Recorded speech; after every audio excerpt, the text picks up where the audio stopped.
So I just got words, if it's true, that ICE made it here to Wisconsin. Christine Newman-Ortiz has read dozens of unverified and untrue posts about local ICE raids circulating on social media. They booked around 100 rooms for them. She knows they stoke fear among Milwaukee's immigrant community. Because they want to know if something is happening in a certain part of town, if that's an area that they should be avoiding, if it's near a school, should they not be dropping off their kids at school, should they not be going to work. Ortiz is the executive director of Voces de la Frontera, an immigrant rights advocacy group pushing back against misinformation about local ICE activity. What would you say to those who are behind the ICE misinformation? Whether you're doing this for money or a prank, that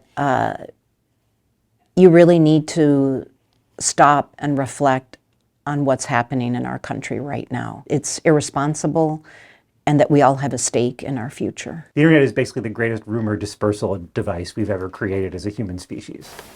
Michael Myrer is a communication studies professor at UW-Milwaukee who teaches media literacy. The question that people should ask themselves is, how can I confirm this? If you hear something and you type it into a search engine and a news story does not pop up, that's a good sign that it's not necessarily confirmed information. Part of Voces de la Frontera's mission is monitoring ICE activity with a statewide hotline for alleged ICE sightings.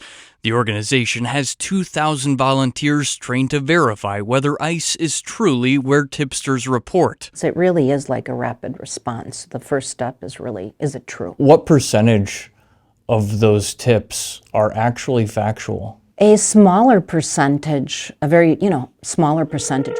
Newman-Ortiz says they get about 300 calls on average a day, but that has spiked to 800 a day after the ICE shooting in Minneapolis last weekend. I think that the best way that we can challenge misinformation is to work together to unintentionally not spread it, and to understand the network that is being built here in Wisconsin, and to support being a part of that network to make sure that information is accurate